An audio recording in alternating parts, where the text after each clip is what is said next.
چلائیں گے اتنے نعرے لگیں گے. یہاں کے لوگ سائلنٹ مزاج ہیں، سمجھنا چاہتے ہیں تو ہم اسی انداز سے گفتگو کرتے ہیں. بہرحال اللہ تبارک و تعالیٰ آپ کے عقیدے کی حفاظت فرمائے. جب تک رہے اللہ تعالیٰ سنیت پر اور عشق رسول پر زندہ رکھے. میں آگے بڑھتا ہوں میری بات کو لے کر. ایک ہی جملے پر میں گفتگو کرتا ہوں. ایک ہی جملہ آپ سمجھ کے چلیے. ہماری پوری زندگی کا دار و مدار کس چیز پر ہے؟ ہماری پہچان کیا ہے؟ ہماری لائف، ہماری زندگی، ہمارا جینا مرنا یا ہمارا نام کس چیز پر ہے؟ سارا کا سارا ڈیپینڈ ہے تاجدار مدینہ صلی اللہ علیہ وسلم کی ذات پر. وہ جو نہ تھے تو، یاد ہے آپ لوگوں کو، وہ جو نہ تھے تو اور وہ جو نہ ہو تو. یہ جملہ بس اس کو یاد رکھیں. وہ جو نہ تھے تو کچھ نہ تھا، اور وہ جو نہ ہو تو. ہماری زندگی میں اگر وہ نہ ہو تو پھر کچھ بھی نہیں ہے. ہماری داڑھیوں سے ہماری عزت نہیں ہے، ہماری ٹوپیوں سے ہماری عزت نہیں ہے، ہمارے جبے کبے سے ہماری عزت نہیں ہے، بلکہ ہماری عزت نام مصطفیٰ سے ہے. علامہ اقبال نے کہا ہے، آبرو ماں ز نام مصطفیٰ است. ہم سب کی عزت و آبرو مصطفیٰ کے نام سے وابستہ. اگر وہ نام ہٹ گیا تو پھر کچھ بھی نہیں ہے، کچھ بھی نہیں ہے. جس کو اعلیٰ حضرت کیا کہتے ہیں؟ وہ جو نہ تھے تو کچھ نہ تھا، وہ جو نہ ہو تو کچھ نہ ہو. جان ہے وہ جہان کی، اور جان ہے تو جہان ہے. جان ہے تو جہان ہے. آپ کو ایک بات یاد رکھنا چاہیے، پوری جہان کی جان کو کہا گیا ہے. پورے دنیا کی جان ہے وہ، اور ہماری جان کیسے نہ ہو؟ اور قرآن کہتا ہے النبی اولیٰ بالمؤمنین من انفسہم. قرآن میں اللہ فرماتا ہے نبی مومنوں سے ان کی جان سے زیادہ قریب ہے. جان سے زیادہ چیز کیا ہو سکتی ہے؟ قریب. لیکن قرآن کہہ رہا ہے کہ نبی تمہاری جان سے زیادہ قریب ہے. اسی لیے بزرگوں نے ہمیں یہی عقیدہ دیا ہے کہ اللہ کی سرسا بقدم شان ہے یہ. انسان نہیں، انسان وہ انسان ہے یہ. قرآن تو ایمان بتاتا ہے انہیں، اور ایمان یہ کہتا ہے میری جان ہے. بات سمجھ میں آ رہی ہے؟ وہ ایمان کی بھی جان ہے، ہم سب کی عزتوں کی بھی جان ہے. اور آدمی جب جان کی پرواہ کرے گا تبھی زندہ بھی رہے گا. جان کی پرواہ کرے گا تو زندہ رہے گا. اس بات کو سمجھ کر کے چلیے. اور اگر کسی کو اس کی جان کی پرواہ نہیں ہو تو کبھی بھی مر جائے. جان کی پرواہ کرنے کا مطلب یہ ہے کہ ہم سب کو عزت رسول کی پرواہ کرنی چاہیے. وہ ہماری جان ہے، وہ ہماری جان ہے. میں آپ کو بتاتا ہوں، مجھے کچھ ڈپارٹمنٹ والے اٹھا کر لے گئے اور کافی دیر تک ایک مسئلے میں انویسٹیگیٹ کر رہے تھے. کہا کہ آپ اتنا زیادہ بیان میں جو ہے سختی کیوں لاتے ہیں؟ ایک آفیسر صاحب انہوں نے ہم سے کہا کہ جب بھی ایسی کوئی بات آتی ہے بلاسفیمی جس کو بولتے ہیں گستاخی حضور صلی اللہ علیہ وسلم کی شان میں، کوئی توہین کر رہا ہے تو اتنی زیادہ آپ کے اندر کیوں انرجی ہے؟ آپ ہی کیوں بولتے ہیں؟ میں نے ان سے کہا آپ کو اس میں کیا پوچھنا ہے وہ پوچھئے. کہا نہیں بس اس مسئلے میں آپ اتنا کڑک کیوں ہوتے ہیں؟ صاحب میں آپ کو بتا رہا ہوں، 3 بڑے بڑے آفیسر بیٹھے ہوئے تھے. میں نے ان سے کہا اگر میں کہوں آپ کی ماں بدکار تھی، وہ کرسی سے اٹھ گئے. کہا کہ میری مثال کیوں دے رہے ہیں آپ؟ میں نے کہا میں آپ کو گالی نہیں دے رہا ہوں. اگر کسی نے کہا تو آپ کیا کہیں گے؟ آپ تو پاور میں ہیں، وردی میں ہیں، یونیفارم آپ کے پاس ہے، سب کچھ ہے. تو کہا نہیں یہ تو برداشت نہیں ہوگا کہ کوئی ماں کے بارے میں بولے. لیکن مفتی صاحب آپ ایگزامپل میرے اوپر ہی کیوں دے رہے ہو؟ میری ماں کو ہی کیوں بول رہے ہو؟ کہا میں کچھ بھی نہیں، آپ کی ماں کو بھی نہیں کہہ رہا، نہ ہی کہوں گا.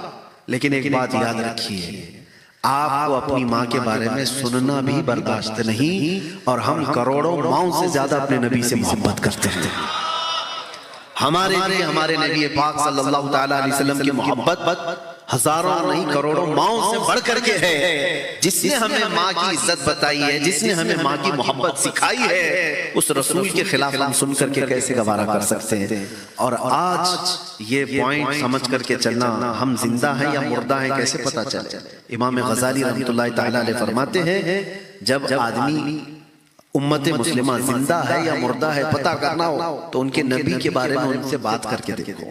حضور پاک صلی اللہ علیہ وسلم کی بات کرتے ہیں چہرہ کھل جاتا ہے، وہ زندہ ہے، وہ زندہ ہے۔ حضور پاک صلی اللہ تعالیٰ علیہ وسلم کی باتوں پر اس کے چہرے پر کوئی اثر ہی نہیں آتا تو مردہ ہے۔ وہ جی تو رہا ہے لیکن وہ مردہ ہے، اس لیے کہ جان کو جب بھی آدمی کوئی ٹچ کرتا ہے تو اس کے اندر حرکت تو ہوتی ہی۔ ایک مرے ہوئے آدمی کو آپ 1000 واٹ کا کرنٹ بھی لگاؤ، کیا ہونے والا ہے؟ کچھ ہوگا۔ زندے آدمی کو 5 واٹ کا بھی تھوڑا سا جھٹکا لگاؤ، پھر دیکھو کیسے ہوتا ہے۔ کیوں؟ جان ہے تو حرکت ہو جائے گی، کرنٹ تھوڑا سا لگے گا حرکت ہو جائے گی۔ اور مردہ آدمی کو 1000 واٹ کا کرنٹ بھی لگاؤ کچھ نہیں ہوگا، زیادہ کالا ہو جائے گا اور کالا ہو جائے گا۔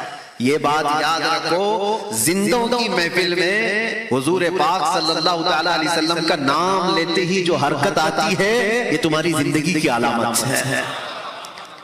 آپ نے دیکھا ہمارا مزاج کیا ہے، آپ کے ہاں مزاج ہے یا نہیں پتا نہیں، لیکن سنی صحیح العقیدہ ہر محلے میں ہر جگہ پر اگر حضور کا نام لیا جائے اشہد ان محمد رسول اللہ صلی اللہ علیہ وسلم، آپ انگوٹھے چومتے ہیں؟ انگوٹھے چومتے ہیں آپ؟ میں نے حضور کا نام لیا، آپ نے انگوٹھے چوم کر کیا کیا؟ آنکھوں سے لگا۔ کیا میں نے اس کا ڈائریکشن دیا تھا آپ کو؟ اس کا آرڈر کیا تھا؟ کوئی اشارے میں بولا تھا؟ میں نے حضور کا نام لیا، آپ نے انگوٹھے چومے اور لگا لیا، کس نے بولا؟ یہ ہاتھ جو ہے دیکھو، آپ انسان کی فطرت میں ہے، کبھی گانے بجتے ہیں تو خود بخود ہاتھ ہلنے لگتے ہیں کچھ لوگوں کے، دھن اور میوزک آئے تو ہاتھ پیر ہلنے لگتے ہیں۔ انسان کی فطرت میں کچھ چیزیں ایسی غیر اختیاری ہے، اختیار سے نہیں کرتا، وہ نیچرل ہے۔ اسی طرح سے سنیوں کے نیچر میں ہے، حضور کا نام آتے ہی اس کے انگوٹھے خود بخود چلے جاتے ہیں۔ یہ حضور کی محبت جو اندر موجود ہے وہ اس سے وہ کرواتی ہے۔ یہ سب میں آپ کو جو باتیں بتا رہا ہوں یہ زندگی کے باقی ہونے کی علامتیں ہیں، اور اسی وجہ سے ہم آپ کے ساتھ بیان بھی کر رہے ہیں، خطاب بھی کر رہے ہیں۔ اگر یہاں زندے نہ ہوتے تو ہم بیان بھی کیوں کرتے؟ مردہ لوگوں میں ہم کیا بیان کریں؟ جہاں پر حضور پاک صلی اللہ تعالیٰ علیہ وسلم کے نام پاک کو لے کر کے آئیں کائیں ہے تو میں وہاں جاتا ہی نہیں۔ اور دوسری ایک خاص بات، میری امیج آج جس طرح سے بنائی گئی ہے ہمارے ملک میں، خاص طور پر ایک پروپیگنڈا کے طور پر خاص طور پر بنایا گیا کہ ایک کٹر وادی ہے، بھڑکاؤ بھاشن دیتا ہے، پرووک کرتا ہے، جو بھی ہے۔ یہ سب باتوں کو لے کر کے بہت سارے مسلمانوں میں بھی تھوڑا سا ڈر رہتا ہے کہ پتہ نہیں مفتی صاحب ان کے ساتھ بیٹھوں گا تو کل مجھے بھی کیس نہ ہو جائے، پولیس مجھے بھی نہ اٹھا لے جائے۔ بہت سارے لوگ بچنا بھی چاہتے ہیں۔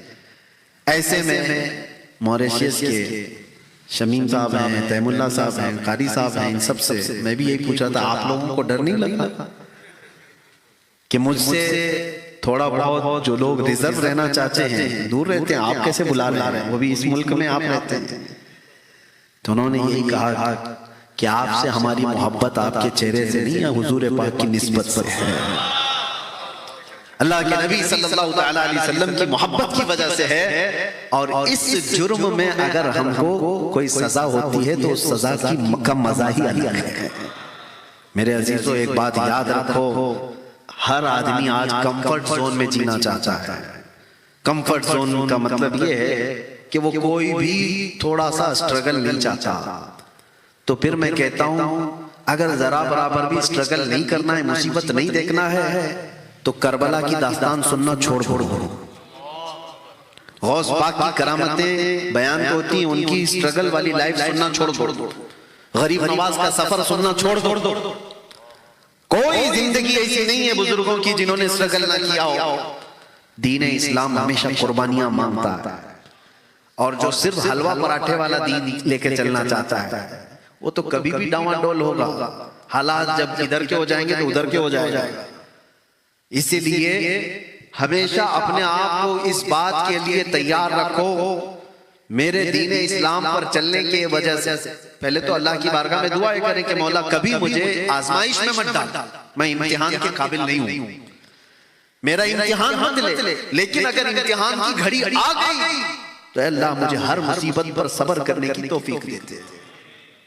ہاں یہ نہیں کہ وہاں سے بھاگ گئے، جیسے ابھی میں بتا رہا تھا جیل کے حالات میں نے خود دیکھا ہے.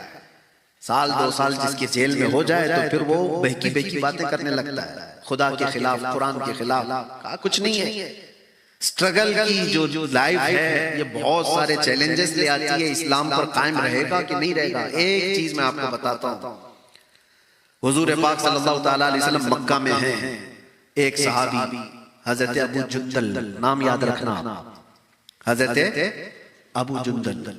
اس وقت کفار مکہ مشرکین پکڑ لیتے تھے اور قید کر دیتے تھے. ابو جندل کو بھی قید کر لیا، مارتے تھے، روز مارتے تھے، تکلیفیں دیتے تھے. اور اس اسنا میں حضور صلی اللہ تعالیٰ علیہ وسلم ہجرت کر کے مدینے چلے گئے اور یہ کافروں کی جیل میں رہ گئے. سوچو آپ، جرم کچھ بھی نہیں ہے، صرف اسلام لانے کی بنیاد پر ان کو جیل کے اندر رکھا گیا ہے، زنجیروں سے باندھ کر کے، چین سے. اور 6 سال گزر گئے تھے. اس کے بعد نبی پاک صلی اللہ تعالیٰ علیہ وسلم جب واپس عمرہ کے لیے آ رہے تھے، آپ کو تاریخ معلوم ہونا چاہیے، مکہ کے کافروں نے راستہ روک دیا. حضور صلی اللہ تعالیٰ علیہ وسلم سے کہا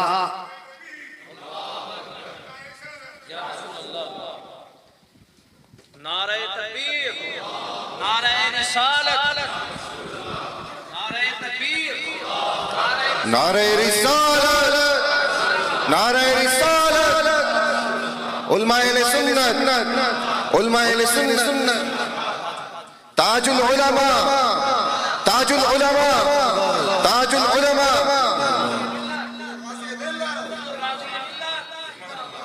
فیضان مخدوم اشرف، فیضان مخدوم اشرف، اولاد مخدوم اشرف.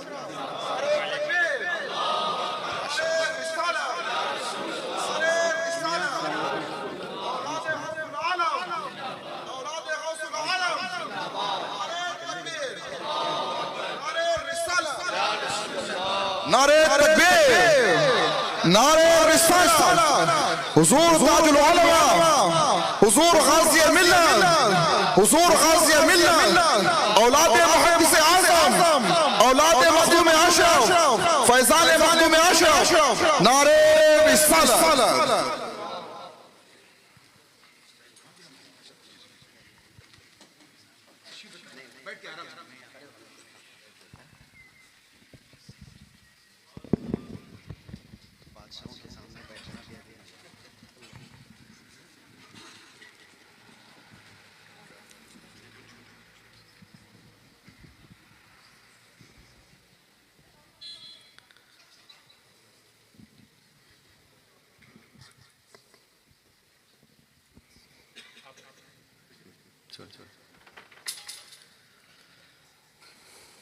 ایک بار درود پاک پڑھ لیتے ہیں. اللہم صلی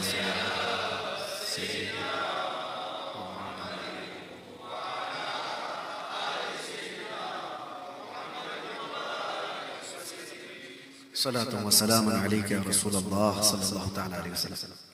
اب میں آپ کو نظر نہ بھی آؤں تو چلے گا، اصل چہرے نظر آ رہے ہیں، بس کافی ہے. میرا وقت بھی ختم ہونے کو ہے، اس لیے کہ بزرگوں کی بارگاہ میں زیادہ دیر تک لب کشائی کرنا یہ بے ادبی بھی ہے. یہ حضرت کے حکم پر میں یہاں پر حاضر ہوں.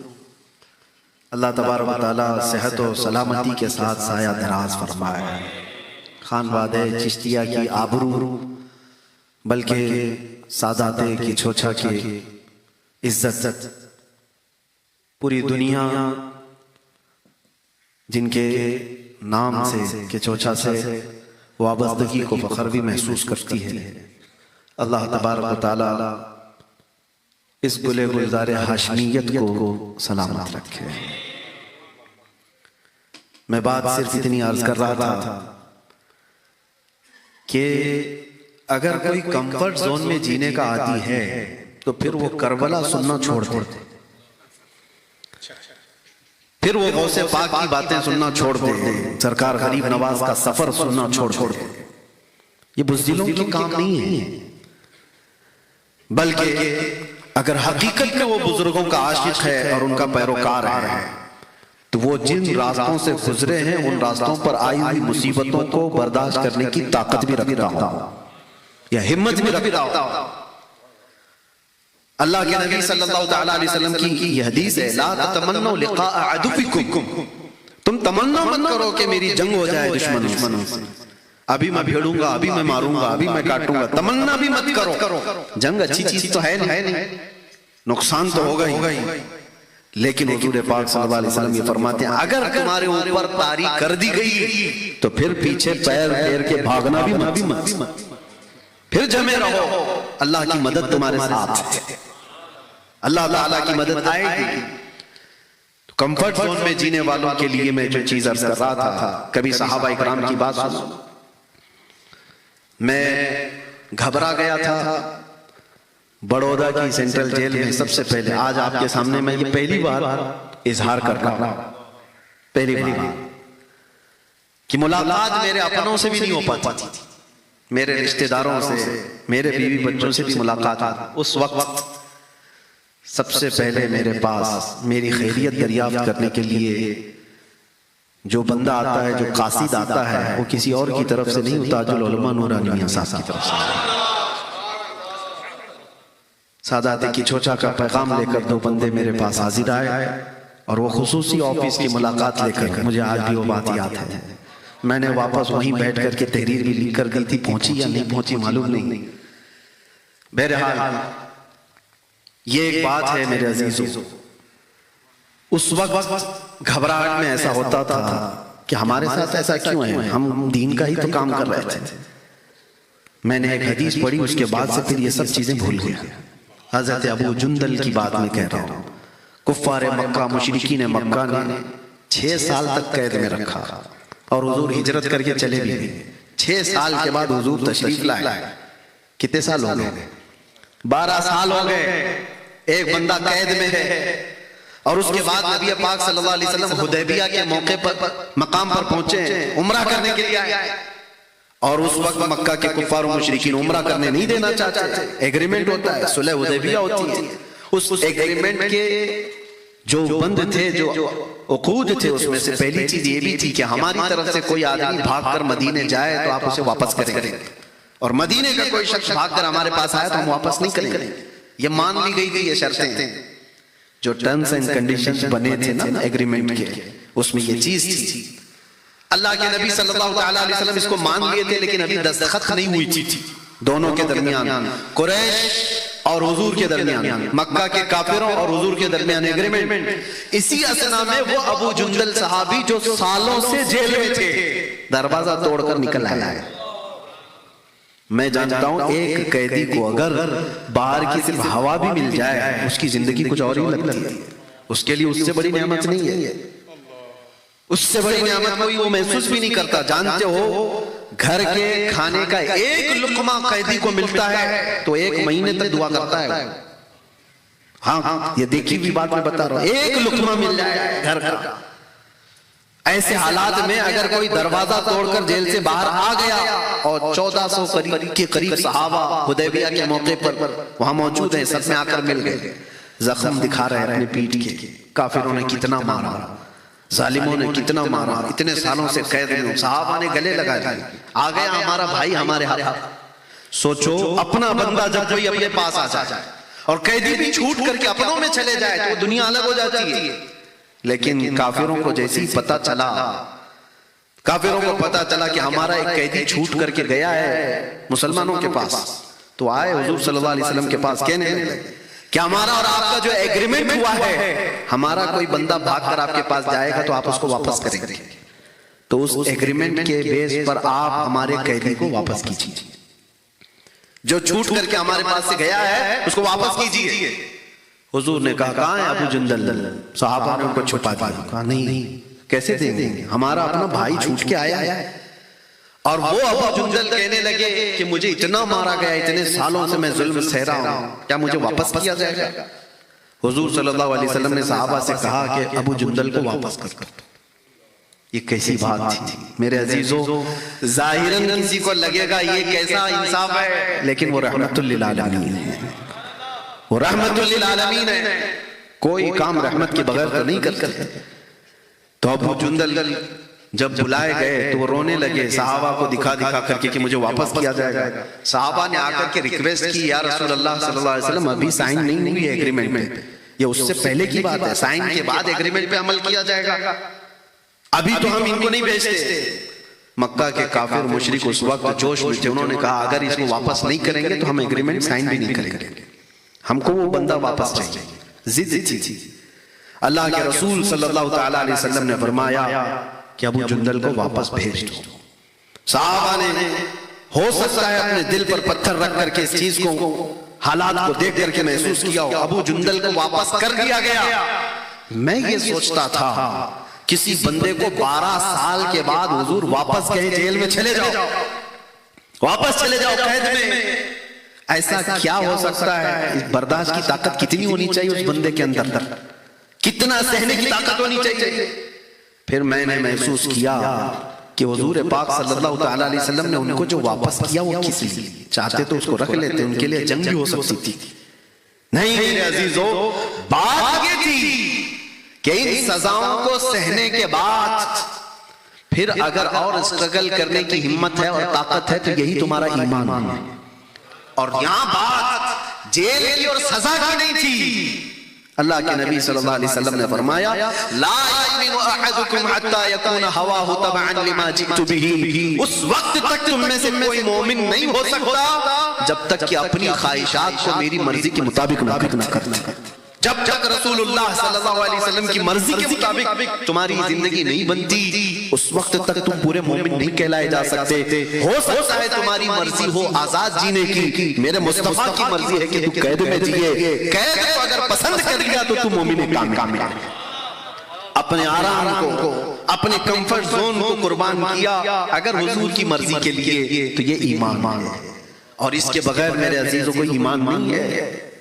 اسی کو میں کہہ رہا تھا زندگی کا پورا دار و مدار اس بات پر ہے وہ جو نہ تھے تو کچھ نہ تھا, اور وہ جو نہ ہو تو ہماری زندگی کا ہر فیصلہ جب بھی آئے حضور پاک صلی اللہ تعالیٰ علیہ وسلم کی ذات پاک کو اس پہ ملحوظ رکھو. آپ کو پتہ ہے ہماری خواہشات کیا کیا چاہتی ہیں, بہت کچھ ہے, لیکن جب تک اسے قربان نہیں کرتے اس وقت تک ایمان کے درجے کو نہیں پہنچ سکتے. مدینہ طیبہ میں ایک صحابی ہیں حضور کی بارگاہ میں آئے, نوجوان ہیں, کالا رنگ ہے, کہا یا رسول اللہ کوئی شادی نہیں کرتا مجھ سے, کہیں شادی ہوتی نہیں ہے میری, غریب بھی ہوں. نبی پاک صلی اللہ تعالیٰ علیہ وسلم جب دریائے رحمت جوش میں آئے وہ جسے جو چاہے عطا کرے, جیسا چاہے عطا کرے. حضور صلی اللہ تعالیٰ علیہ وسلم نے فرمایا میں تیری شادی کرواتا ہوں, میں کرواتا ہوں. کہا کہ میرے ایک انصار صحابی جاؤ ان کے گھر, ان کی بیٹی بڑی خوبصورت ہے, کہنا کہ میں نے تمہیں پیغام بھیجا ہے تمہارے نکاح کا. ایک ہی بیٹی ہے ایک انصار صحابی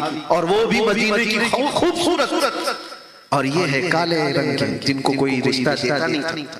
یہ نوجوان گئے, شوہر بیوی بیٹھے ہوئے ہیں, ماں باپ لڑکی کے, جا کر کے کہا مجھے اللہ کے نبی نے بھیجا ہے. کہا کس نے؟ کہا آپ کی بیٹی کا رشتہ لے کے آیا. شکل دیکھی اوپر سے نیچے, کہاں ان کی بیٹی اور کہاں یہ نوجوان. تھوڑی دیر کے لیے انہوں نے, حالانکہ وہ صحابی ہیں, تھوڑی دیر کے لیے انہوں نے کہا ٹھیک ہے ہم اللہ کے رسول صلی اللہ علیہ وسلم سے آ کر کے بات کر لیں گے, آپ جاؤ. ان کے لیے کوئی نئی بات نہیں تھی کیونکہ ہر دن تو ریجیکٹ کہیں نہ کہیں سے ہو ہی جاتا تھا. کہا یہ بھی ویسی ہے. وہ تو نکل کر کے گئے, اندر جو لڑکی تھی وہ سن رہی تھی یہ کنورسیشن. آئی, کہا اپنے باپ سے ابا کون آیا تھا؟ کہا ایک نوجوان آیا تھا. کیا لے کر آیا؟ کہا تیرے شادی کا پیغام لے کر آیا. آپ نے کیا کہا؟ کہا اس کی شکل تو ہم نے دیکھی, ہم نے سوچا حضور صلی اللہ علیہ وسلم سے جا کر کے بات کریں گے. میرے عزیزوں مدینے کی لڑکی ہے, مدینے کی نوجوان خاتون ہے, اپنے باپ سے کہتی ابا آپ نے صرف اس کی شکل کو دیکھا, بھیجنے والے کی شکل کو نہیں دیکھا, آمینہ کے لال کو نہیں دیکھا, کس نے بھیجا تھا؟ بابا اسی وقت جھاگ گئے, کہا کہ بیٹی نے کہا, ورنہ تو بیٹیاں پہلے ہی سے منہ مسود لیتے, ابا کس سے کر رہے ہو؟ وہ مدینے کی صحابی تھی. کہا ساحری شکل و صورت آپ نے کیوں دیکھا؟ یہ دیکھا ہوتا کہ اللہ کے نبی نے بھیجا ہے. اپنی خواہشات کو قربان کرنا اس کو کہتے ہیں ایمان. اور وہ گئے, حضور کو ابھی سنا ہی رہے تھے وہ نوجوان کہ ریجیکٹ ہو گیا ہے. گیا تھا ان کی لڑکی پوچھنے کے لیے، ان کے ہاؤ بھاؤ سے تو لگ رہا ہے کہ وہ دینے والے نہیں ہیں، یا پھر آپ سے بات کرنے کے لیے انہوں نے ٹال دیا ہے۔ ابھی یہ بات چل رہی تھی، لڑکی کے ماں باپ دونوں دوڑتے دوڑتے آئے بارگاہ مصطفیٰ صلی اللہ علیہ وسلم، عرض کیا یا رسول اللہ ابھی وہ امی فدا خطا ہو گئی ہماری، ہم تاخیر سے جواب دے رہے ہیں، ہم بھی راضی، ہماری بیٹی بھی راضی ہے۔ آپ نکاح فرمائیں۔ جانتے ہو اللہ کے نبی صلی اللہ علیہ وسلم نے مسجد نبوی میں نکاح فرما دیا، اسی دن نکاح ہوا۔ نوجوان سے کہا جاؤ کچھ سامان خرید کر کے لاؤ جہیز کا، گھر بسانے کے لیے۔ اب اس نوجوان کو بھیجا گیا سامان خریدنے کے لیے، گھر بسانے کے لیے۔ اسی وقت جنگ کا اعلان ہوا تھا، تبل بج گئے کہ اچانک مشرکین نے حملہ کیا ہے مدینے میں، سب صحابہ نکل رہے ہیں۔ یہ نوجوان جس کی آج شادی ہوئی ہے، یہ اپنے گھر کا سامان خریدنے کی بجائے جنگ کا سامان خریدنا شروع کیا، تلوار خریدی، بھالا خریدا، نیزہ خریدا، تاکہ ان کے پاس زندگی میں کبھی گھوڑا نہیں تھا وہ خریدا، لوہے کی زرہ جو پہننے کا انہوں بڑا شوق تھا وہ خریدی، ٹوپی خریدی لوہے کی، سب ایک پیسہ بھی نہیں بچایا، سب خرید لیا۔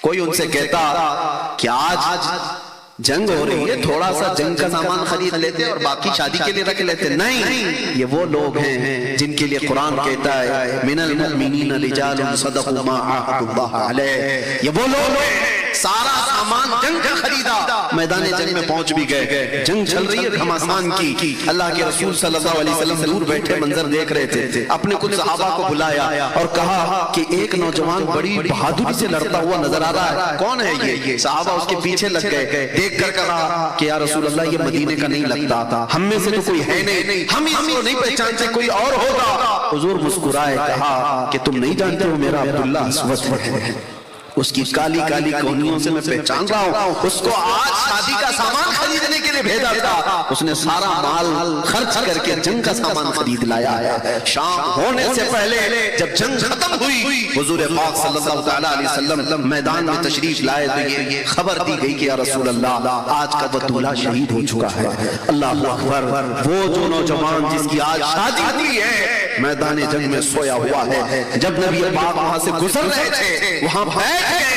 اور عبداللہ اسود کا چہرہ لے کر اپنی گود میں رکھا اور ان کے چہرے سے دھول کو صاف کیا اور پھر یہ آیت پڑھنے لگ گئے من المؤمنین رجال صدقوا ما عاهدوا اللہ علیہ، مومنوں میں سے کچھ لوگ ہیں جنہوں نے اللہ سے کیا ہوا وعدہ پورا کر کے دکھا دیا کہ وہ ایمان کی اعلیٰ مثال ہے۔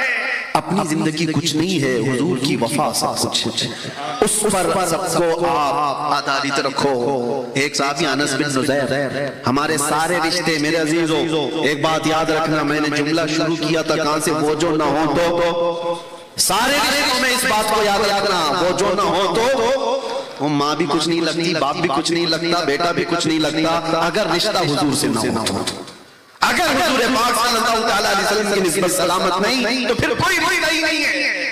انس بن نزیر ایک جوان صحابی اور حضور پاک صلی اللہ علیہ وسلم کے رازدار صحابی، حضور اپنے راز شیئر کرتے تھے، سیکریٹ باتیں حضور پاک صلی اللہ علیہ وسلم، جنگوں کی تدبیریں ان سے بات کرتے تھے، لیکن ہوتا ہے جوانی میں انس بن نزیر کو بہت زیادہ عشق تھا ان کی بیوی سے، ہاں ان کی شادی ہوئی تھی اور بیوی سے عشق کرتے تھے، بہت محبت کرتے تھے، بہت زیادہ محبت رکھتے تھے۔ ایک دن ان کے گھر میں حضور قیام کر رہے ہیں، مکہ سے ایک قاصد آیا، کچھ پیغام لے کر کیا ہے، جنگ کی تیاری چل رہی، مکہ والے فلاں پلاننگ کر رہے ہیں۔ ایک خط تھا، ایک لیٹر تھا جو حضور صلی اللہ علیہ وسلم کو مکہ کے قاصد نے لا کر دیا۔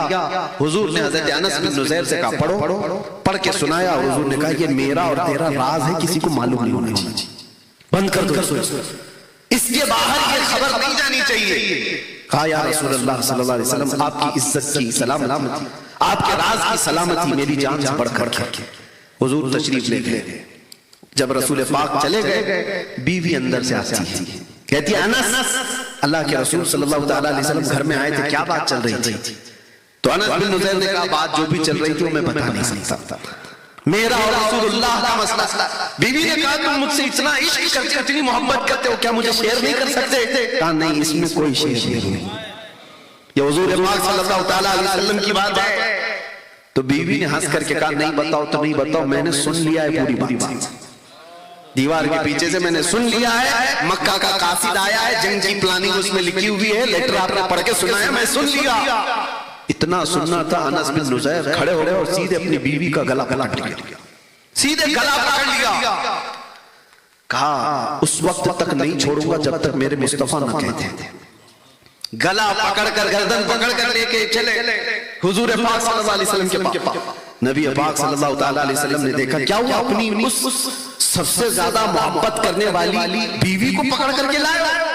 حضور نے پوچھا کیا ہوا، کہا یا رسول اللہ اس لیے لے کر کے آیا، آپ کا حکم تھا کہ میرا راز کسی پر افشا نہ کریں، میں نے کوئی افشا نہیں کیا، لیکن غلطی سے اس نے سن لیا ہے دیوار کے پیچھے سے، اگر آپ کا حکم ہو تو گلا دبا دو اور راز ختم ہو جائے گا، یہ جو انفارمیشن لیک ہو رہی ہے بند ہو جائے گی، ختم ہو جائے گا، اگر آپ کا حکم ہو۔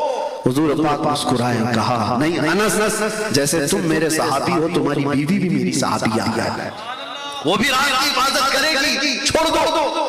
اور انہوں نے ہاتھ چھوڑ دیا اور پھر مسکرا کر اپنی بیوی سے ملتے ہیں، جیسے پہلے عشق تھا ویسے ہی عشق ہے، لیکن جب بات نبی پاک کی آئے تو پھر کوئی رشتہ ہی نہیں ہے۔ وہ جو نہ تھے تو کچھ نہ تھا، وہ جو نہ ہو تو سارے رشتوں کا اسی بات پر اثر آپ کو دیکھنے کو ملے تو وہ ایمان ہے، وہ ایمان ہے۔ اور اگر آپ دوسرے رشتوں کو اہمیت دیتے ہو، دوسری باتوں کو اہمیت دیتے ہو، جیسے کہ امام غزالی نے جو فرمایا مردہ ہیں یا لوگ زندہ ہیں یہ دیکھنا ہو تو ان کے سامنے اپنے نبی کی بات کر کے دیکھو، اگر ان کے چہرے کھل جاتے ہیں تو کرنٹ لگا ہوا ہے اور زندگی ہے ان کے اندر، اور اگر کوئی حرکت ہی نہیں ہوتی تو جیسے میں نے کہا مردے کو 1000 واٹ کا کرنٹ بھی لگاؤ حرکت نہیں ہوگی، ہو سکتا ہے اور کالا ہو جائے، جل کے اور کالا ہو جائے۔ حضور پاک کی محبت کی بات زندوں میں کی جائے تو حرکت آتی ہے، اسی لیے نعرے ہمارے یہاں لگتے ہیں زیادہ، حرکت ہماری یہاں زیادہ ہوتی ہے، کیوں؟ یہ زندگی کی علامت ہے، اور اللہ کرے کہ یہ زندگی ہمیشہ سلامت رہے۔ میرے عزیزو یہ اگر چھوٹ گئی تو کچھ بھی نہیں ہے، کچھ بھی نہیں ہے۔ اسی جملے پر میں گفتگو ختم کروں گا، زیادہ بزرگوں کا وقت میں نہیں لوں گا، بس وہ جو نہ ہو تو سو تو نہیں رہے آپ لوگ، ابھی اصل زندگی آپ کو دیکھنی ہے، باقی ہے۔ میں جگانے آیا ہوں تھوڑی دیر کے لیے، میں فیلڈ بنا دوں تاکہ اس میں اچھے بیج بوئے جائیں اور اچھی فصل بھی آپ کو دیکھنے ملے۔ آپ اس بات کو پھر سے دہرائیں، وہ جو نہ ہو تو زندگی میں بھی وہ جو نہ ہو تو، ہماری مسجدوں میں بھی وہ جو نہ ہو تو، اذانوں میں بھی وہ جو نہ ہو تو، نمازوں میں بھی وہ جو نہ ہو تو، ارے قبر میں بھی وہ جو نہ ہو تو، حشر میں بھی وہ جو نہ ہو تو کہیں کام نہیں چلنے والا ہے، وہ جو نہ ہو تو کچھ نہ ہو۔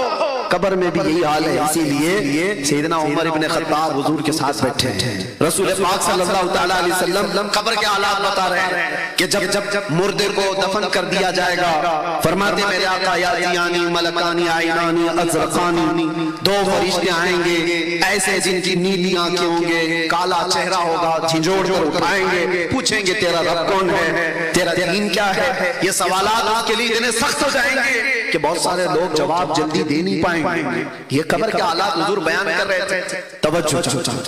حضرت عمر سے حضور نے پوچھا عمر تمہاری قبر میں جب یہ فرشتے آئیں تب کیا کہو گے؟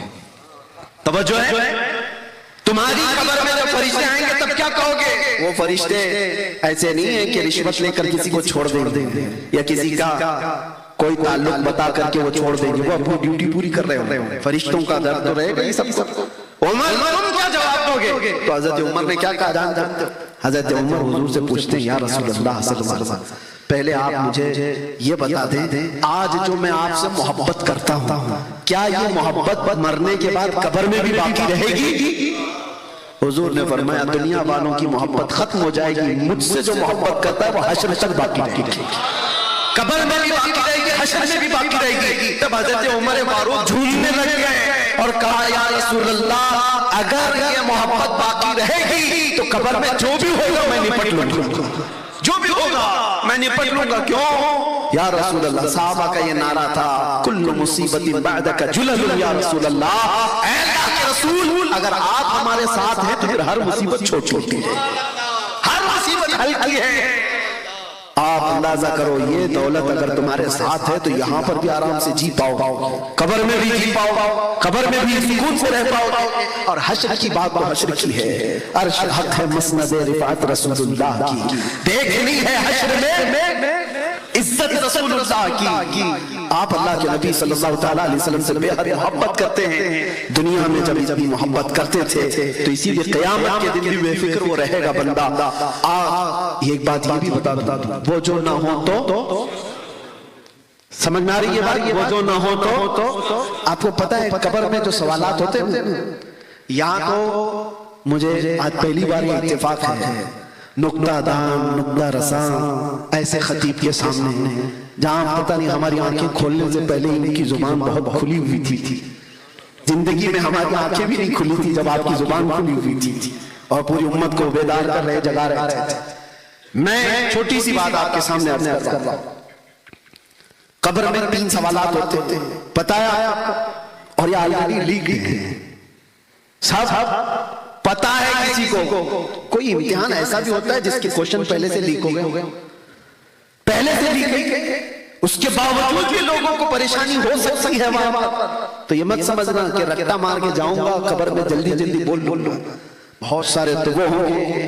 قرآن میں رب تبارک و تعالیٰ نے ارشاد فرمایا نسوا اللہ فانساہم انفسہم، جو لوگ اللہ کو بھول گئے تھے اللہ ان کو اپنا آپ بھی بھلا دے گا، وہ اپنے آپ نہیں پہچان جائیں گے میں کون ہوں، اپنا نام بھی بھول جائیں گے لوگ، جو لوگ اللہ کو بھولے ہوئے تھے۔ خیر سوالات کیا ہیں پتہ ہے نا، من ربک، تمہارا رب، جواب دے سکتے ہیں تمہارا رب کون، سوال کیا ہے وہ مجھے بتائیے، میں جواب نہیں پوچھ رہا ہوں، کیا سوال کرنے والے فرشتے تمہارا رب کون تھا پوچھیں گے یا کون ہے، پھر سے بولیے تمہارا رب، ہاں قبر میں یہی پوچھیں گے تمہارا رب کون ہے، اور دوسرا سوال ہے ما دینک، تمہارا دین کیا، یہ نہیں پوچھتے تمہارا دین کیا تھا، کیا پوچھا جا رہا ہے تمہارا رب کون ہے اور تمہارا دین کیا ہے، یہ 2 سوال تو ٹھیک ہے، قبر میں ہر ایک سے ہی پوچھا جا رہا ہے۔ تیسرا سوال ڈیفرنٹ، ما کنت تقول فی حق ھذا الرجل، حضور کو دکھا کر کے پوچھیں گے ان کے بارے میں کیا کہتا تھا، یہ نہیں اب کیا کہتا ہے، ارے پہلے جیسے 2 سوالات تھے، تیرا رب کون ہے، تیرا دین کیا ہے، اور یہ کون ہے اتنا ہی پوچھ لیتا، فرشتے اتنا پوچھ لیتے حضور کو دکھا کر یہ کون ہے، ارے وہاں اچھے بڑے بڑے رمضان بھی مان لیں گے وہ جنجل کو دیکھ کر، لیکن فرشتوں کو اس سے مطلب نہیں، اب کیا کہتا ہے اس سے مطلب نہیں ہے، یہ بتا پہلے کیا کہتا تھا، زندگی میں کیا کہتا تھا وہ مطلب ہے۔ اسی لیے حضور پاک صلی اللہ تعالیٰ علیہ وسلم کو دیکھ کر اس وقت سب کو پہچان لیں گے یہ کون ہے، لیکن فرشتوں کو اس جواب سے مطلب نہیں، اگر اس وقت فرشتے یہ پوچھتے یہ کون ہے تو جواب دیتا یہ اللہ کے رسول ہیں، نہیں فرشتے کہتے بتا تو دنیا میں کیا کہتا تھا ان کے بارے میں، یہی سوال ہے جو ہماری پوری سنیت کو کھڑا کیا ہوا ہے۔ عاشق رسول طلب کر کہے گا اے فرشتو یہ کون ہے تم پوچھ رہے ہو یا یہ پوچھ رہے ہو ان کے بارے میں کیا کہتا تھا، تو میں تو یہ کہتا تھا سرور کہو کہ مالک و مولا کہو تجھے، باغ خلیل کا گل زیبا کہو تجھے، اللہ رے تیرے جسم منور کی تابش اے جانے جام جانے تجلا کہو تجھے، تیرے تو وصف اے تناہی سے ہیں بری، حیران ہوں میرے شاہ میں کیا کیا کہو تجھے، لیکن رضا نے خانے سخن اس پہ کر دیا، خالق کا بندہ خلق کا آقا کہوں تجھے، فرشتوں مجھ سے پوچھتے ہو میں دنیا میں کیا کہتا تھا، تو میں یہ کہتا تھا سب سے اعلیٰ و اولا ہمارا نبی، سب سے بالا و بالا بجھ گئی جس کے آگے سبھی مشعلیں، شمع وہ لے کر آئے گا ہمارا نبی، فرشتوں میں یہ کہتا تھا حضور کے بارے میں خلق سے اولیاء، اولیاء سے رسل، اور رسولوں سے ہمارا نبی، ملک کونین میں انبیاء تاجدار، تاجداروں کا آقا ہمارا نبی، جس کے تلووں کا دھون ہے حیات، ہے وہ جانے مسیحا ہمارا نبی، اے فرشتوں دنیا میں میں یہ کہتا تھا کون دیتا ہے دینے دینے کو منہ چاہیے، دینے والا ہے سچا ہمارا۔ دنیا میں میں یہ کہتا تھا اے فرشتوں، میں دنیا میں یہ کہتا تھا جس طرح اٹھ گئی دم میں دم آ گیا، اس نگاہ عنایت پہ لاکھوں سلام۔ میں دنیا میں ان کے بارے میں یہ کہتا تھا ہاتھ جسم تو اٹھا غنی کر دیا، موجے بحر سماحت پہ لاکھوں سلام۔ میں دنیا میں ان کے بارے میں یہ کہتا تھا جس کے ماتھے شفاعت کا صحرا رہا، زبین سعادت پہ لاکھوں سلام۔ سنیو تمہارے خزانے میں کسی چیز کی کمی نہیں ہے، جب حضور کے بارے میں پوچھا جائے گا تو بتانا ہی ہے، بتانا ہی ہے، بتانا ہی ہے، ختم نہ ہو اتنے تذکرے ہیں۔ بلکہ میں تو کبھی فخر سے کہتا ہوں فرشتے جب یہ پوچھیں گے قبر میں کیا کہتا تھا، ہم یہ کہیں گے اب تو پائے ناز سے اے فرشتوں کیوں اٹھوں، مر کے پہنچاؤں یہاں اس دلربا کے واسطے، مر کے پہنچا ہوں یہاں اس دلربا کے واسطے۔ حضور کو دیکھنے کے لیے مرنا پڑا۔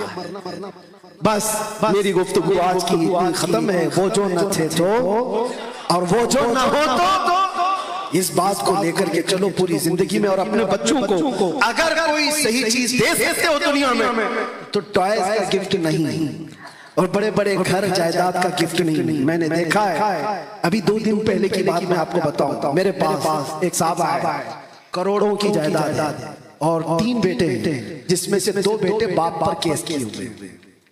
ہاں وہ باپ نے جیسے جائیداد کمائی میں جانتا ہوں، بہت بڑی جائیداد کا مالک ہے، کروڑوں نہیں اربوں کا، اور بٹوارا ہو رہا ہے، اور اس میں 3 بیٹوں کو باپ نے بانٹ کے بھی دیا، ایک بیٹے کے حصے میں نہیں جانتا 100 کروڑ سے بھی زیادہ کی جائیداد آئی، اس کے باوجود تھوڑی سی انہونی کیا ہوئی، باپ کو کورٹ میں گھسیٹ لیا۔ ایک اور کیس 1 مہینے پہلے، ایک باپ پیشاب کی تھیلی لگایا ہوا ہے اور ڈائلیسس بھی اس کا ڈائلیسس سے 2.5 سال سے جوجھ رہا ہے، اور پیشاب کی تھیلی لے کر کے وہ موجود ہے، 5 بیٹے اور 3 بیٹیاں کچھ ہیں۔ یہ مسئلہ ہمارے پاس بھی آیا، اور باپ مرنے کے قریب ہے، کروڑوں کی جائیداد اس کی بھی ہے، 2 بیٹیاں اور 1 بیٹا مل کر کے باپ کو کورٹ لے کے گئے رجسٹریشن کے لیے۔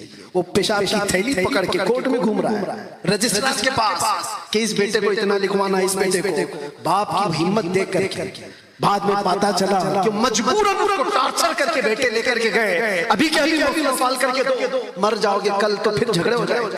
پیشاب کی تھیلی پکڑا ہوا اپنے بیٹوں کی جائیداد لکھوانے گھوم رہا ہے۔ میں یہ بات کہنا چاہتا ہوں، تم جتنا بھی دے دو دنیا کی جائیدادیں، اولاد کبھی خوش نہیں ہو سکتی۔ اگر سب سے بڑا گفٹ کچھ دے سکتے ہو، عشق مصطفیٰ کی دولت دے۔ ایک بار اپنے نبی پاک کی محبت ان کے سینے میں ڈالو، پھر دنیا کچھ بھی نہ دو، تمہارے بستر پر سونے کے وقت بھی یہ تمہاری اولاد سر جھکا کر تمہارے سامنے کھڑی رہے گی۔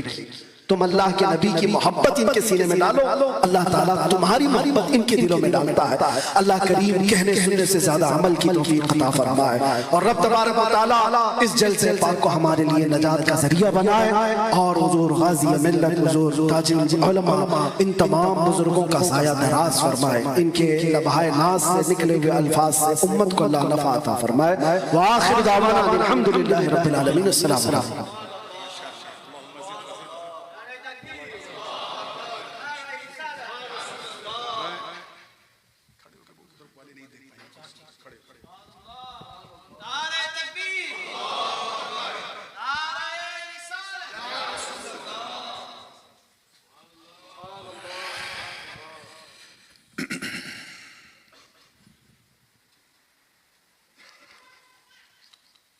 الحمدللہ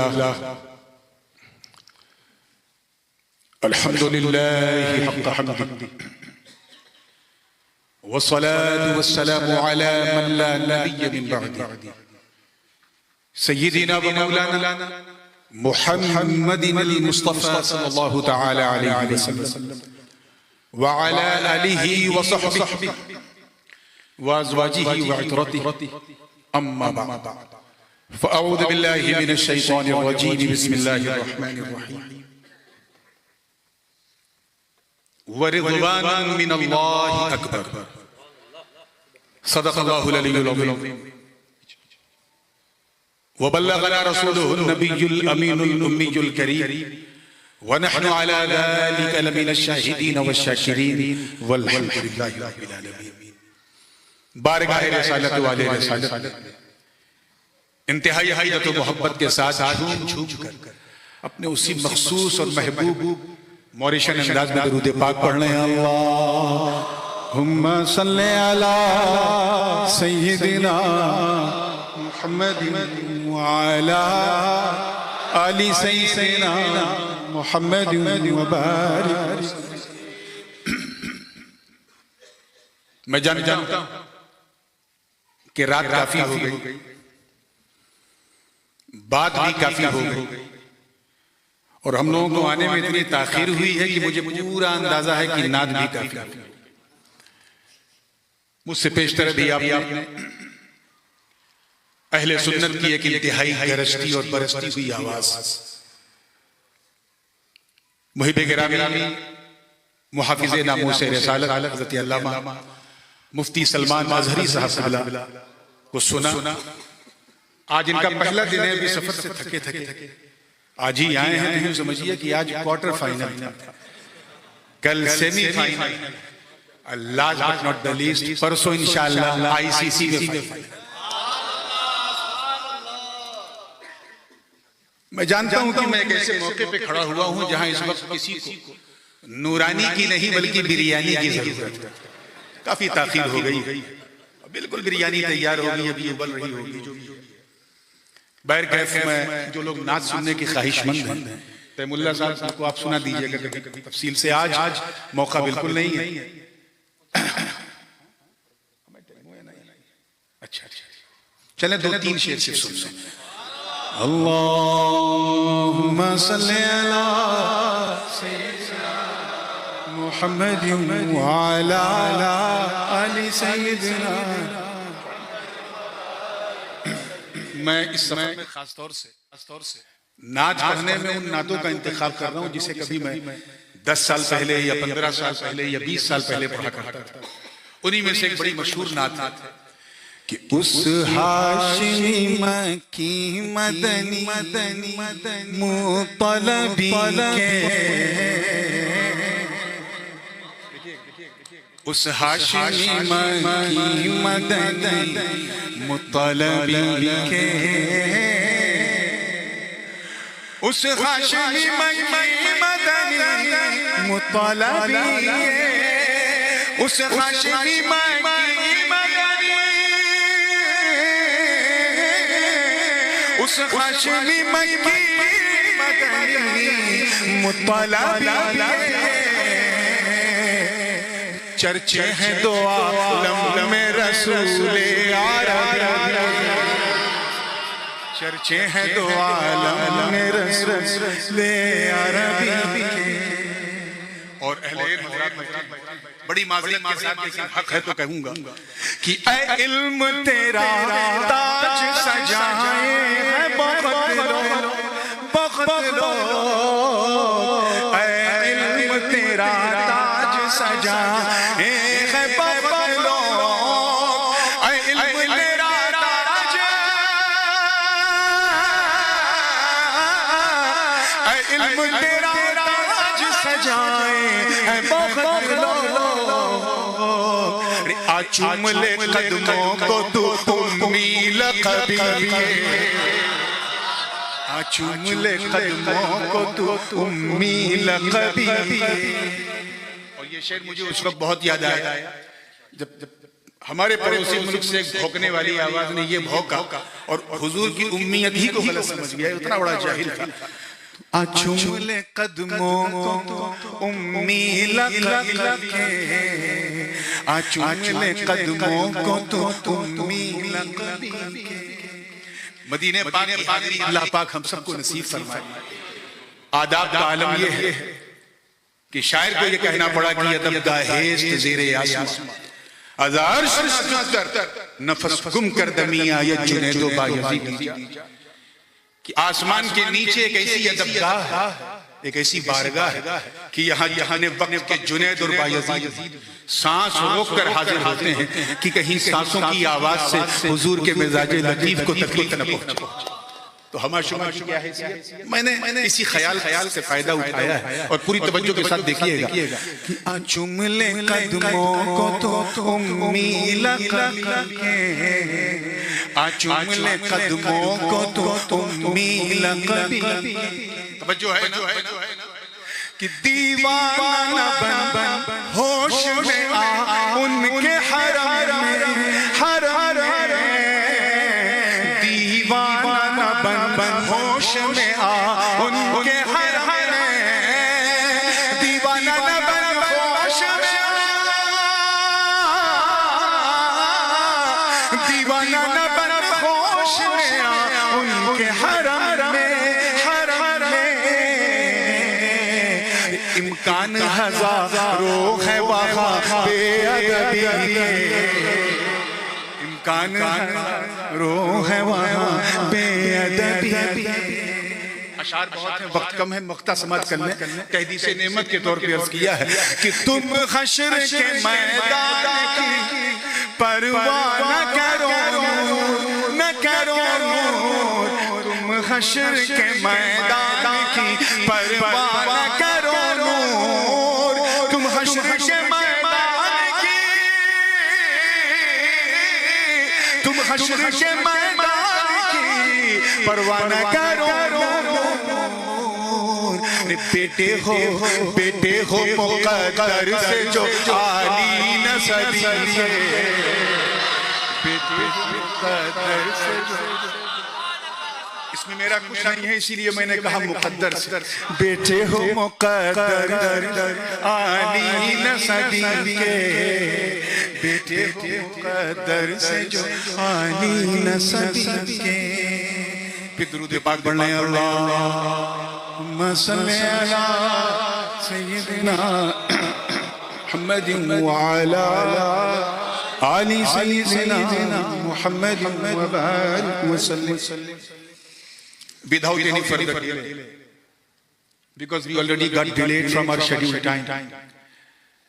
انڈین ریلوے کی طرح ہمارا جلسہ بھی اپنے ایکچوئل ٹائم سے تھوڑا ڈیلے چل رہا ہے اور اتنا ڈیلے ہو گیا کہ میک اپ کرنا بھی ممکن نہیں ہے. تو جو بھی میرے ہاتھ میں وقت ہے میں اس میں اپنی بات کو سمیٹوں گا تاکہ نورانی اور بریانی کے درمیان فاصلہ لمبا نہ رہے.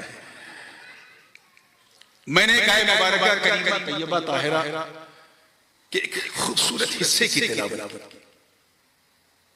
اللہ پاک کا ارشاد والا شان وَرِضْوَانٌ مِّنَ اللَّهِ أَكْبَرُ.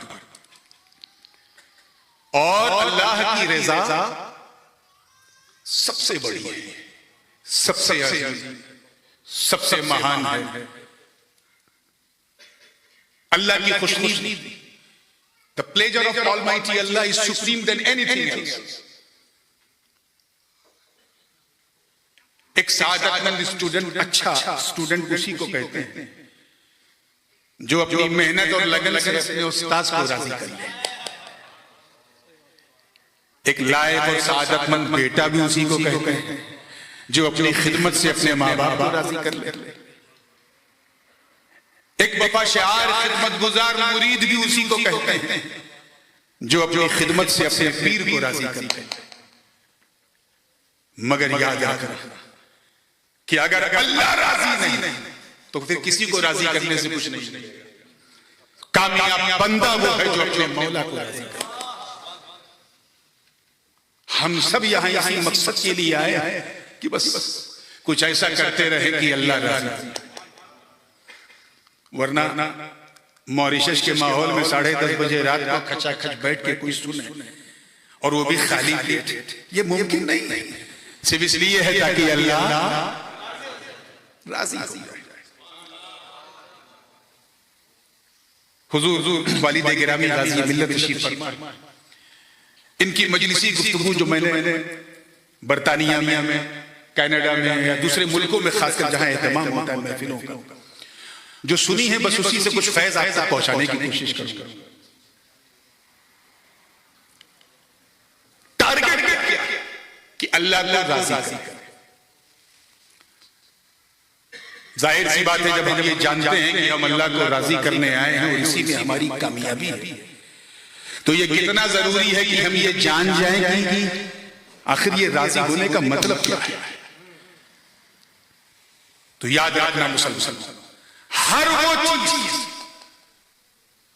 چیز جو اللہ کو پسند ہے وہی اللہ کو راضی کرنے کا سب سے مضبوط ذریعہ ہے. Is there anyone in this mahfil who can say openly that I born in this world by our own will? کوئی آیا ہے اپنی مرضی سے اس دنیا میں؟ Will you die by your own will? ہمارا ارائیول ہماری مرضی سے نہیں, ہمارا ڈیپارچر ہماری مرضی سے نہیں, تو پھر ہمارا جینا ہماری مرضی سے کیسے ہو سکتا ہے؟ تو if you want to please Almighty Allah, then you have to stay in this world under the will of Allah. جو اسے پسند ہے وہ کرو, جو ناپسند ہے وہ مت کرو. اسی میں ہماری کامیابی ہے. اب میری مرضی تو آپ آسانی سے جان سکتے ہیں without any problem. If you want to please me, then you have to come towards me and ask directly, oh Nurani Mian, tomorrow I'm giving you a lunch dawah, what you gonna have? I will tell him, okay, if you want to please me, then please cook the food according to my life. میں اسی کھانے سے خوش ہوں گا جو میرے پسند ہے. میں اس کے گھر پہنچا, بہترین کھانا اس نے لگایا, مٹن بھی, چکن بھی, قورمہ بھی, بریانی. اب ادھر بریانی ادھر نورانی. دیکھا تو ہو گئی پریشانی. ایسا نہیں کہ کھانا اچھا نہیں تھا, ایکسٹراڈینری delicious, but I couldn't satisfy. Why? Because the food wasn't cooked according to my desire. کھانا میری پسند کے مطابق نہیں تھا. کیا سمجھے اس سے؟ بلا تشبیہ, توجہ چاہوں گا, بلا تشبیہ. جس طرح مہمان کو راضی کرنے کے لیے مہمان کی پسند جاننا ضروری ہے, ایسے ہی رحمان کو راضی کرنے کے لیے رحمان کی پسند جاننا ضروری ہے. میری پسند تو یوں کہنا ڈائریکٹ اس سے پوچھ سکتے ہو. ایشو یہاں پر ہے کہ ہم اللہ کی پسند کیسے جانیں. How could you recognize the will of Allah? What does Allah subhanahu wa ta'ala like? When you don't have a direct connection with Allah. وہ اننت ہے, ہمارا انت ہے, وہ اسیمت ہے, ہم سیمت ہیں, وہ نیراکار ہے, ہمارا آکار ہے. وہ بنانے والا, ہم بننے والے, وہ کھلانے والا, ہم کھانے والے. وہ ہم محدود ہیں, وہ لامحدود ہے, ہم لمیٹڈ ہیں, وہ انلیمیٹڈ ہے. وہ احد ہے, صمد ہے, لم یلد ہے, ولم یولد ہے, ولم یکن لہ کفوا احد. اور ہماری پوری لائف سٹائل ہی فیملی کے ساتھ ساتھ. ہم اس سے کیسے کنیکٹ, یاد رکھنا. پوری توجہ دیکھ رہا ہوں, نوجوان کافی, اس لیے بیچ بیچ میں تھوڑا انگریزی کا بھی مرچا ڈال رہا ہوں تاکہ جو نہیں بھی سمجھنا چاہتے وہ بھی سمجھ جائیں گے. توجہ ہے نا, بات کو بڑی تیزی سے سمیٹ رہا ہوں اور پوری ذمہ داری کے ساتھ کیا ہمارا ڈائریکٹ کنیکشن اللہ سے نہیں. اللہ سبحانہ وتعالی has given us 5 sources of knowledge to recognize the things. کسی اللہ نے ہمیں 5 اندریاں, ہوا سے 5, 5 ایسی طاقتیں جس کے ذریعے ہم کسی چیز کو پہچانتے ہیں. For example, if you want to find out about the color of this light, you have to look at the light. یہ آواز مردی کی ہے یا عورت کی ہی ہے یا شی ہے, سنو گے تو پتا چلا. یہ اسمیل جو ہے وہ خوشبو والی ہے کہ بدبو والی ہے, سگندھ ہے کہ درگندھ ہے, سنگا تو پتا چلا. یہ رنگ نیلا ہے کہ پیلا, دیکھا تو پتا چلا. یہ مائک کڑا ہے کہ ملائم ٹھنڈا ہے کہ گرم, چھوا تو پتا چلا. یہ بریانی لکھنؤ کی ہے کہ مراد آباد کی ہے کہ حیدرآباد کی ہے یا موریشس کی, چکھا تو پتا چلا. So these are the 5 sources of knowledge to recognize the thing, to identify the thing. مجھے بتاؤ, جب تم اللہ کو دیکھ نہیں سکتے, توجہ, سن نہیں سکتے, چھو نہیں سکتے, چکھ نہیں سکتے, ٹچ نہیں کر سکتے, تو اس کی پسند کو کیسے جانے. بات سمجھ میں آ رہی کہ نہیں؟ میں سوچ رہا ہوں ایسے ایگزامپل دے کے آپ کو سنیت آپ کی کلیئر کروں تاکہ آپ بھی سمجھ جائیں کہ سنیت ہے. اسی میں ساری چیز زندگی کے ساتھ دیکھیے, جانو گے کیسے. سیم ایشو ایک میرے مرید کے ساتھ تھا. اس نے مجھے دعوت دی اور یہ چاہا کہ نورانی میاں کے پسند کا کھانا بنا کے کھلاؤں, مگر مسئلہ یہ کہ میرا ٹیلی فون نمبر اس کے پاس نہیں, اس کا میرے پاس نہیں. He has not a direct connection with me. تھا ہی نہیں تو کیا کرتا, پریشان.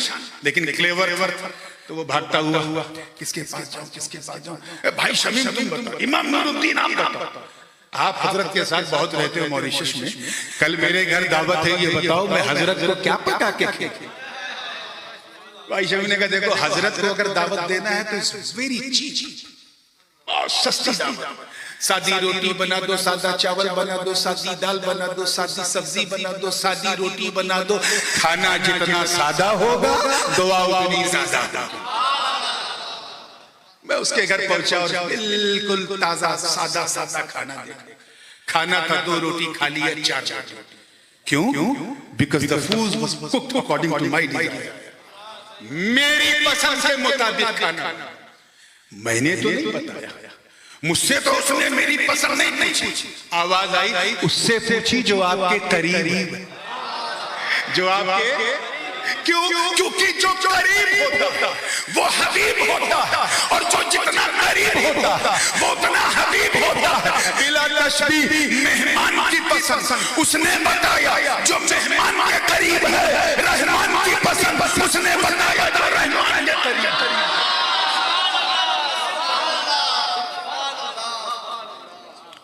اور جو رحمان کے قریب ہیں وہی تو سارے جگت کے حبیب ہیں, یعنی احمد مصطفیٰ محمد مصطفیٰ روحی فدا ہو. صلی اللہ علیہ وسلم نے فرمایا اللہ کو راضی کرنا ہے تو اپنی حساب سے اسے راضی مت کرو, اپنی پسند کے اکارڈنگ اسے راضی مت کرو. اسے نہیں پسند ہے اللہ کو راضی کرنا ہے تو شراب مت پیو, اللہ کو نہیں پسند ہے. ڈرگز مت لو, اللہ کو نہیں پسند ہے. اسمیکنگ مت کرو, اللہ کو نہیں پسند ہے. انجیکشن مت لو, اللہ کو نہیں پسند ہے. نشہ اور چیزیں استعمال مت کرو, اللہ کو نہیں پسند ہے. جوا مت کھیلو, اللہ کو نہیں پسند ہے. گیملنگ مت کرو, اللہ کو نہیں پسند ہے. اللہ کو راضی کرنا ہے تو نماز پڑھو, اللہ کو پسند ہے. روزہ رکھو, اللہ کو پسند ہے. حج کرو, اللہ کو پسند ہے. زکات دو, اللہ کو پسند ہے. نیکیاں کرو, اللہ کو پسند ہے. خیرات کرو, اللہ کو پسند ہے. حضور فرما رہے ہیں صلو, نماز پڑھو لیکن اپنی مرضی سے نہیں. صلو کما رأیتمونی اصلی, جیسے میں نماز پڑھتا ہوں ویسے پڑھو. جب تم ایسے پڑھو گے تو میری سنت بھی ادا ہوگی, مولا کی عبادت بھی ادا ہوگی.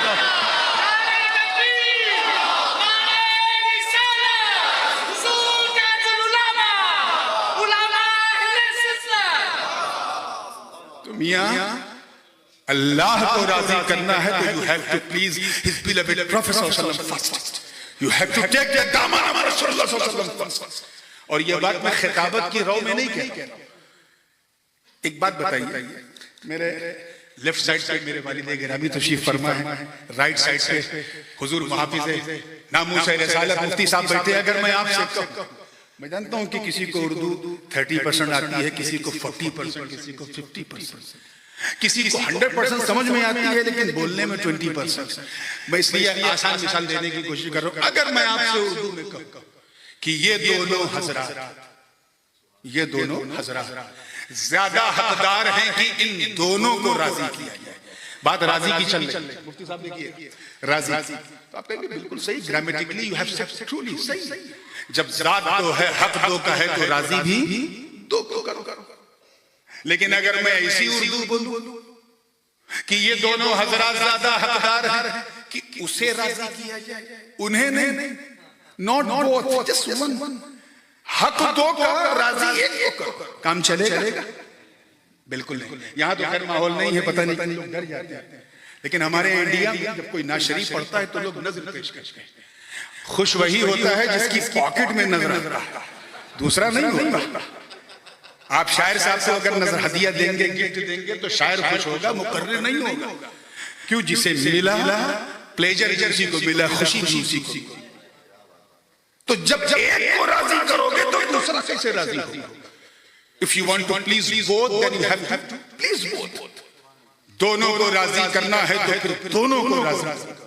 ایک کو راضی کرنے سے دوسرا راضی, بولیے سمجھ میں آ گئی بات؟ اب آؤ نص قطعی قرآن پاک سن. اللہ پاک کا ارشاد, اللہ ورسولہ احق ان یرضوہ, اللہ اور اس کا رسول زیادہ حقدار ہے کہ اسے راضی.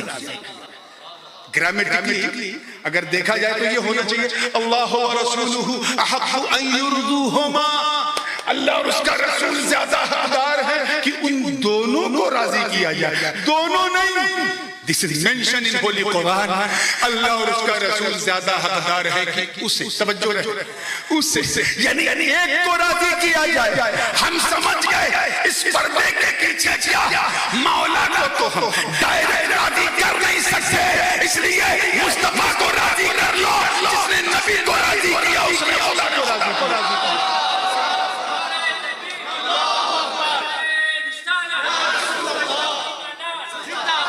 ویسے بھی نوم مرجع کے قریب جو ضمیر ہو اسی کا اعتبار ہوتا, تو ضمیر بھی جو قریب ہے وہ رسولہ والی, لیکن میں نے سوچا یہ باؤنسر نہ ہو جائے اس لیے یہ مثال نہیں دیا. توجہ, تو اللہ کو راضی کر تو مصطفیٰ کو راضی کر, نبی کو راضی کر کے تو دیکھو. حضور فرما رہے ہیں, اور اس پر میں اپنی بات کو سمیٹ دوں گا کیونکہ اب گھڑی بڑی تیزی سے آگے ہوگا. اور آج ایک بات اور بھی عرض کرنا تھا, ہم لوگ نکلنے سے پہلے مجھے اندازہ ہو گیا تھا وقت زیادہ ہو گیا ہے اور اسے زیادہ کرنا بھی نہیں ہے. حضرت بھی تھوڑی تھکاوٹ محسوس کر رہے تھے, تو میں نے کہا ٹھیک ہے ہم دو جوان ہیں, آج آپ کا حصہ پورا کر دیں گے انشاءاللہ. جلسے کے بعد فوراً میری تقریر کے بعد حضرت دعا کریں گے, اور اس دعا میں آپ کو جی لگا کے آمین کہنا ہے. بس یہ آخری ایگزامپل دے کے بعد سمیٹنا ہوں, بلکہ سمیٹ چکا. یہ آپ جان چکے کہ اللہ کو راضی کرنا ہے تو نبی کو راضی کرو, نبی کو راضی کرو.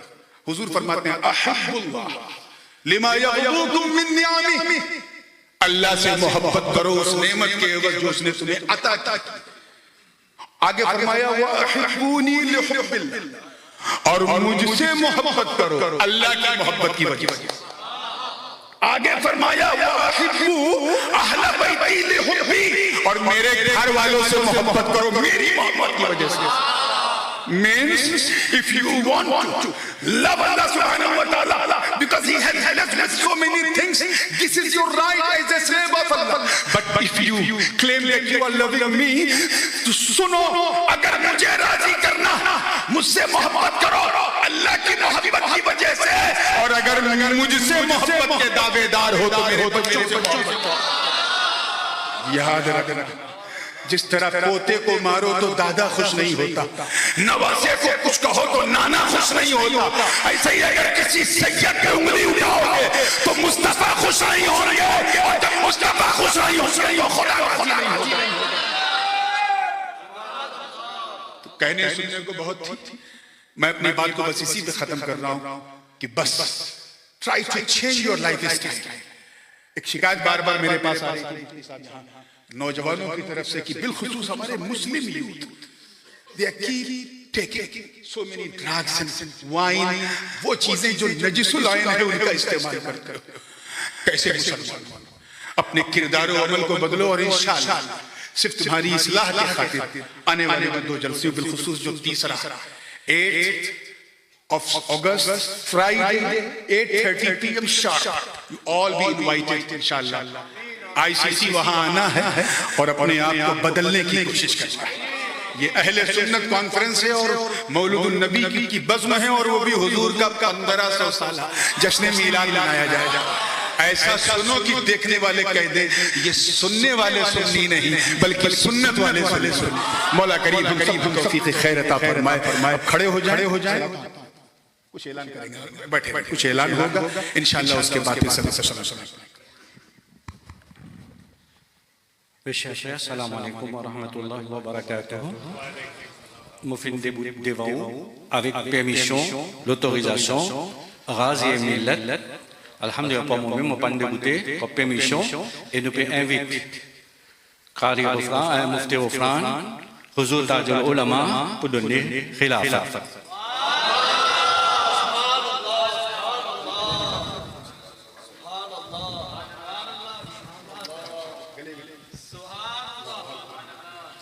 نعرہ تکبیر, نعرہ رسالت, علماء اہل سنت, تاج العلماء, غازی ملت. Sheikh quelqu'un est là pour prendre bayat, le cas assisé, Hazrat pour expliquer comment on peut prendre bayat, c'est qu'il déjà fini Hazrat pour expliquer, et pas oublier demain, Inch'Allah, quand on a Samim Kodadine, Rosebel, Hazrat pour faire wise, et vendredi le 8, important pour tout le monde frère Sunnat Jamaat, de notre présence Si de présence, Inch'Allah, quand tu es sunni, mais dire sunni fait victoire, ça joue là.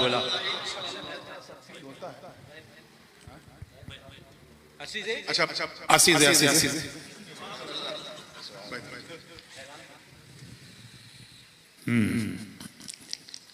Left hand right hand سے پکڑو. بیعت ہونا ہے تو بیعت، ورنہ توبہ کی نیت. بسم اللہ الرحمن الرحیم. لا الہ الا اللہ محمد رسول اللہ صلی اللہ علیہ وسلم. اے اللہ، میں نے توبہ کیا اپنے تمام چھوٹے بڑے گناہوں سے. ان گناہوں سے بھی توبہ جسے میں نے جان بوجھ کر یا بھول کر کیا. ان گناہوں سے بھی توبہ جسے میں نے اعلانیہ یا چھپا کر کیا. میرے مالک، میری توبہ قبول فرما، اور ہم مائل ہوئے تیری طرف. سلسلہ اشرفیہ، چشتیہ، قادریہ، ہاتھ پر مخدوم اشرف کے، جن کا سلسلہ خواجہ غریب نواز، غوث اعظم، مولا علی اور حضرت محمد مصطفیٰ صلی اللہ علیہ وسلم تک پہنچتا ہے. اے اللہ، ان سلسلوں کی نعمتیں دنیا و آخرت میں نصیب فرما، اور کل قیامت کے دن انہی نیک بندوں کے ساتھ مجھے اٹھا. آمین اللہم آمین.